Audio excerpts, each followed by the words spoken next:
drafted a declaration, which they would like to read. So I invite all of them who participated in Brazilian. Maybe you want to call up whoever participated and have something to share with all. Thank you very much. I would like to call our friends from Iran,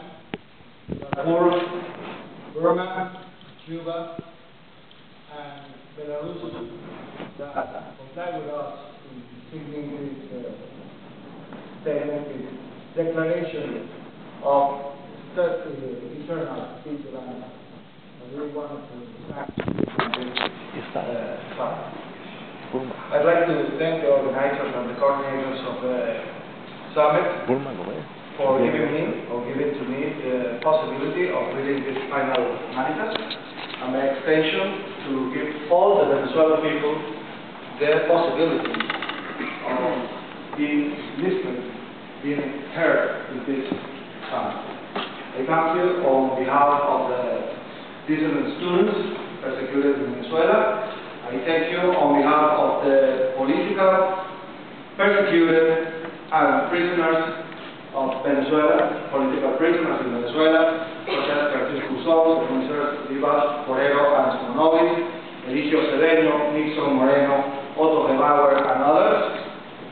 I thank you on behalf of the political opposition leaders that are now being persecuted for political reasons in Venezuela. There are subjects in intolerance right now, such as Leopoldo Lopez, Manuel Rosales, and others. And I wanted to thank you because I just received notice, and I know that I am breaking the protocol right now, that in Venezuela, through the internet and through the signal of the last free TV station we have, which is Global Vision, all of the Venezuelan people is watching us right now. And the people from the political prisoners, families, the political refugees, and the political prisoners are watching us right now. Amigos, nos están oyendo en el mundo. Gracias.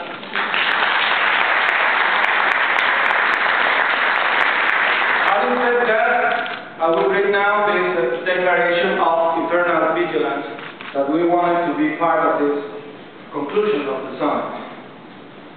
Having assembled at the Geneva Summit for Human Rights, Tolerance and Democracy, and on the proposal by the Venezuelan NGOs represented at it was decided to create a forum and platform for eternal vigilance that is integrated by all NGOs, human rights defenders, human rights protection institutions, former and present victims of political persecution, prisoners, political prisoners, and prisoners of conscience to fulfill the objectives listed below. This proposal was supported by the representatives of Zimbabwe, Cuba, Iran, Burma, Belarus, Sudan, Darfur, Venezuela, and Egypt. Taking into account that in those countries the governments do not respect human rights, have proved to be intolerant in several ways against dissidents, and in fact have arrested, sentenced, and imprisoned activists that work towards freedom and democracy in those countries. We call on these governments to release all political prisoners now.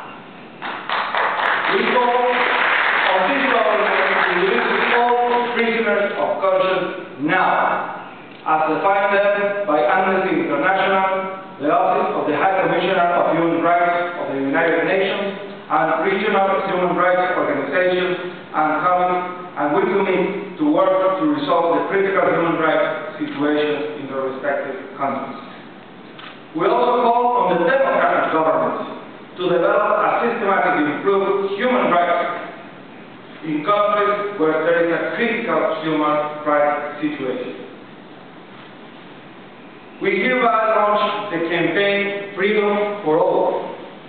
This campaign consists in raising awareness, in consciousness, in the plight of all political prisoners in the world currently serving unjust prison sentences for defending human rights in some manner. we established a map of liberation which demonstrated which countries have and do not have political prisoners and prisoners of conscience. We invite all who wish to join to make this their struggle as well, and their cause as well for freedom, to join us. We ask for support for all those struggling for human rights and freedom around the world.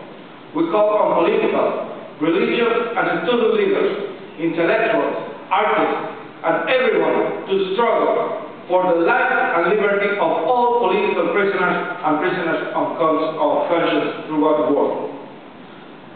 And finally, we call on members of the UN General Assembly to take into account and question candidates for membership to the United Nations Human Rights Council and vote against candidates that are systematic human rights violators to avoid having the Council of Congress. Thank you very much.